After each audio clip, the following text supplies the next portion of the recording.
Activate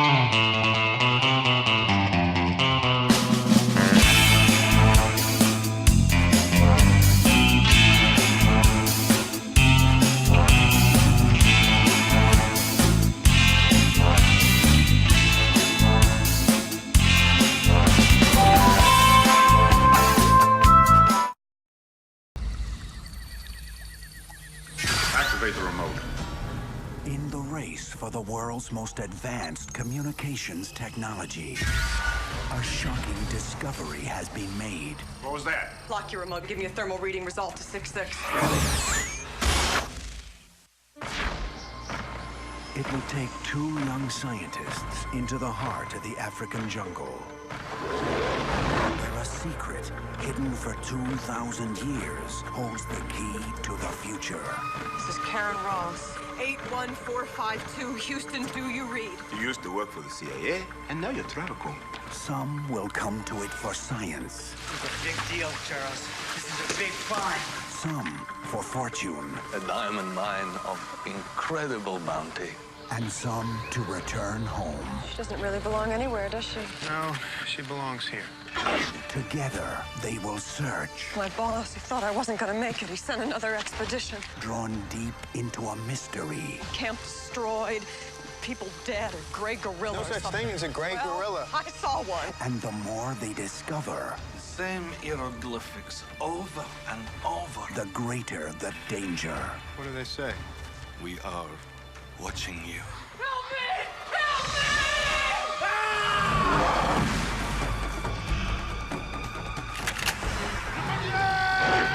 Never saw any animal move like that. Shoot it! Shoot it! How intelligent are they? See, they're smart. They're too damn smart. Watch out! Go! We're getting out of here. What about them? Put them on the endangered species list. From the best-selling novel by the author of Jurassic Park. The myth of the killer ape is true.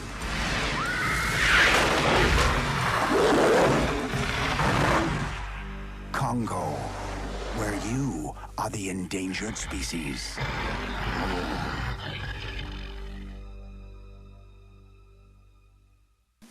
Welcome to the latest episode of the B Movie Club. I'm your host, Kevin. This week we'll be discussing the 1995 science fiction, horror, adventure classic, Congo. It's an all-star cast. We've got Dylan Walsh, Laura Linney, Bruce Campbell, Joey Pantoliano, Delroy Lindo, Tim Curry. The list goes on and on. For those of you joining us for the first time, each week in the B Movie Club, we discuss certain guilty pleasures and forgotten classics of the past. Go ahead and go to our page on Facebook, Original B Movie Club, and give us the big thumbs up. Go ahead and go to our page on YouTube, at KD9575, and hit the subscribe button. It's totally free. Don't forget to follow me on Twitter, at the B Movie Club. Don't forget to spread the word. I like to post B-movie-ish articles. You'll get notified whenever I post a new video. I'm doing you the favor, okay? So hook a brother up. Do those things, and you won't regret it. Or you won't regret it much. I can promise you that, at least. Okay. Congo. In this movie, there's this rare diamond that is needed by this communications company called Travcom that will evidently help create a laser that they can use in their communication. They have a satellite right now that I guess is 3 years from being obsolete, so they need their next big thing. Okay? So the president of the company sends out his son in an expedition to the Congo, an unexplored area of the Congo, evidently. And they succeed in finding the diamonds, or at least evidence of the diamonds, when they're attacked. The expedition's attacked by unidentified creatures. It's very upsetting. So at the last minute, because there's other companies that are going to swoop in there and get the diamonds, they have to hastily form a new expedition. And he's the owner of the company, sends his top operative, Karen Ross, to lead a new expedition. Problem is, it's totally last minute, obviously, so they have to find an expedition that's already going. Now, coincidentally, in Berkeley at this time, a Dr. Peter Elliott, who has worked with, he's a primatologist, who over the last several years has worked with a particular mountain gorilla named Amy, and he's taught her how to communicate using sign language, and has hooked her up to this machine that when she does sign language, this pack actually says the words out loud so that we can all hear it. So it sounds a little like girl voice, Amy, good gorilla, or whatever it is. But Amy's having these nightmares and visions, and she paints all these pictures of like the jungle, and there's a reoccurring shape in all of these pictures, kind of an eye-shaped image, and she's very famous, obviously. And he's decided, Dr. Peter Elliott has decided, he's going to take Amy back to Africa, back to the Congo, in order to release her, because he's concerned that gorillas who are in captivity too long, they begin to suffer some kind of mental degeneration, so he's concerned about that. He cares about Amy, so he doesn't want that to happen. But the head of the university is like, no one's going to fund this expedition, forget it. And then a mysterious man appears named Herkimer Homolka, and he says, oh, I'm a great admirer of your work with Amy. I will fund this expedition. So he kicks in money. At the airport, they realize Herkimer Homolka doesn't have that much money. So Karen Ross arrives with all of her communications money, and she fully funds the trip, the expedition. So they arrive in Africa. There they meet their African guide, a man named Captain Monroe Kelly, who's like evidently a British African man who lives in Africa, and he's also kind of a mercenary. So he leads them into the Congo. They pick up a group of porters to help. So they're trying to find, A, what happened to the original expedition with the diamonds. We also know that Karen Ross was engaged to the guy who led the first expedition, Charles, who's also the son, it's all very complicated, he's also the son of the man who owns Travcom Communications. So it all connects. Meanwhile, of course, Africa, and particularly the Congo at this time, is very politically explosive area. There's a lot of coups d'etats and things going on. A lot of political unrest, let's just say. They get on the road. They start going through the jungle. Along the way, there's attacks by a wild hippopotamus and all sorts of things. They also discover that Herkimer Homolka is not some philanthropist there to help mountain gorillas get back home. He's also a treasure hunter who has secretly been looking for the lost city of Zinj, where it is believed there's like a diamond mine of legend. He's went there many times, or tried to find it many times, and has lost many expeditions. And the reason why he thinks Amy knows where it is because of all the pictures of the eye.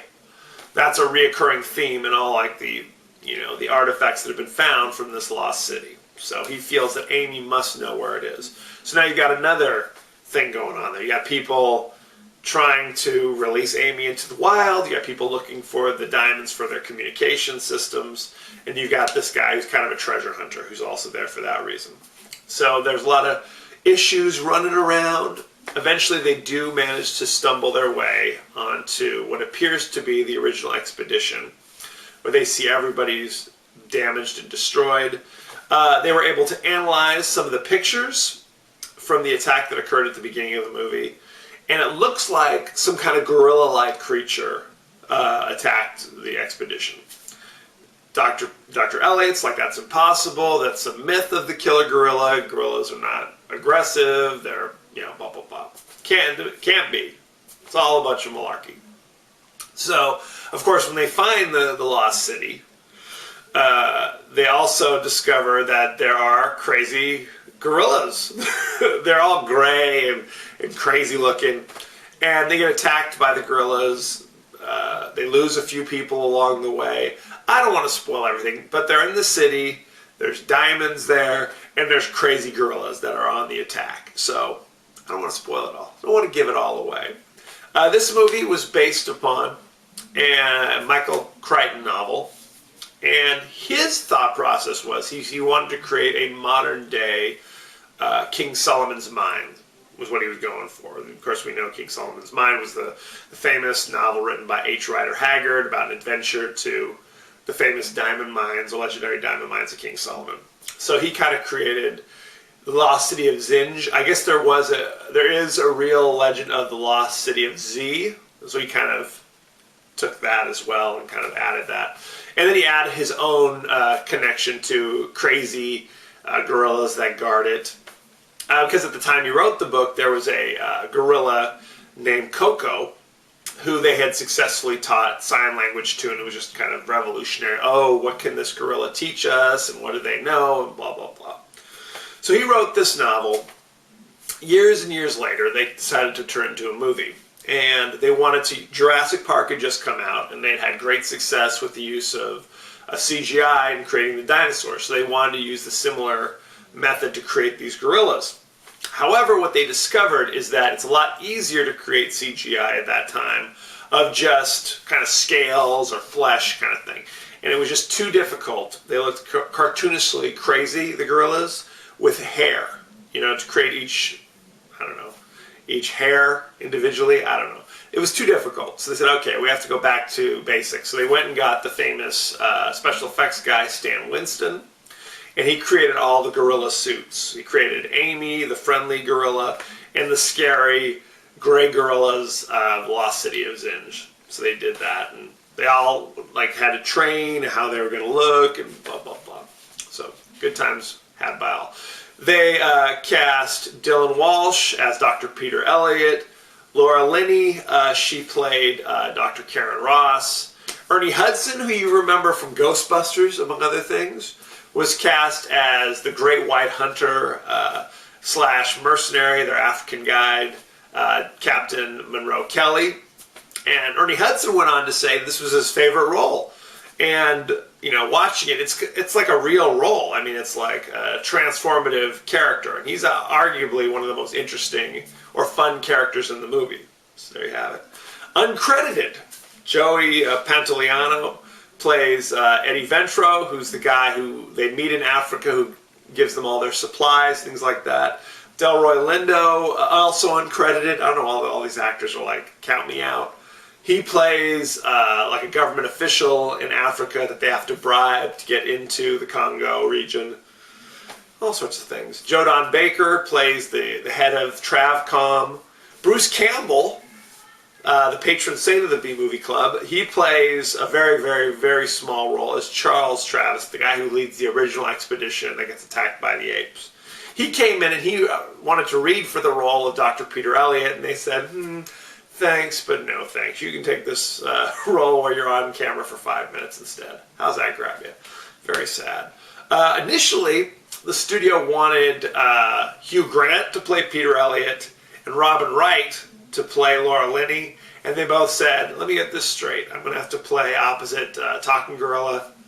I'm out. Thanks, but no thanks. So, very sad. It would have been an entirely different movie, after all. Tim Curry was also in this movie. He played Herkimer Homolka, who's like I don't know if he's a Yugoslavian treasure hunter, so he has a crazy accent the entire time. I'm not even sure that character's in the book. They just kind of created it out of whole cloth. Good times had by all. So, for the Lost City where they discover all the diamonds, they actually had to go and use they're called Herkimer diamonds. They're actually giant quartz crystals, because the only thing that kind of looked diamondish that could be of larger size. You know, I mean, a real diamond obviously would be too expensive to use for the movie, although these were not cheap. And they wound up losing a bunch of these things. They borrowed it from this particular mine. There's one scene at the end of the movie where they're going off in a balloon. And in disgust, Karen Ross tells Peter Elliott to throw away the one diamond that they had. And he does. That diamond was lost forever. So they couldn't return that one. Well, were they really in a balloon? And what kind of deal is this? It's very upsetting. So, good times had by all. It cost about $50 million to make this movie. It made about $150 million, so it was considered a modest hit. Critics blasted it. They thought it was ridiculous that the gorillas looked strange and peculiar. fans, even though they went and saw it because it sounds like a cool idea, they thought when they took the time to actually show the gorillas, they thought it looked like too ridiculous, too cartoonish, too obviously people wearing rubber suits. I didn't think they were that bad. They seemed okay to me. I mean, I'm not a primatologist or anything. It gets the job done, okay? What can I tell you? So, c'est la vie. The movie currently has a 20% rotten on Rotten Tomatoes. Very upsetting. At one point they were going to release a video game for like the Nintendo or Sega Genesis or something called like Congo Expedition for the Lost City of Zinj. And when the movie was not a bigger hit, like I said, it was a moderate success. They just said, forget it, no one's going to buy this game. So they kicked that to the poor curb. So, c'est la vie. That's Congo. Good times. Next week, moving away from the talking monkey movies, we're going to be doing the action heist movie, Gone in 60 Seconds, starring the immortal Nicolas Cage, Angelina Jolie, Robert Duvall, Delroy Lindo is back. It's an all-star cast. Giovanni Ribisi. It is streaming instantly on Netflix, so rush out and see it. Let me know what you think. Send any favorite scenes, favorite quotes, comments, and questions. And one day, I will talk about it on the show. So good times. Don't forget to send any movie suggestions you might have, okay? Don't forget to go to our page on Facebook, Original B Movie Club. Don't forget to subscribe to our page on YouTube. And don't forget to follow me on Twitter at The B Movie Club. As you know, I end every episode with a totally out of context quote. And here it is. Wow, a talking gorilla. I can feel the money hairs on the back of my neck going woo, woo, woo. So there you have it. Good times had by all. Thank you for joining us. Next week, Gone in 60 Seconds. Be well.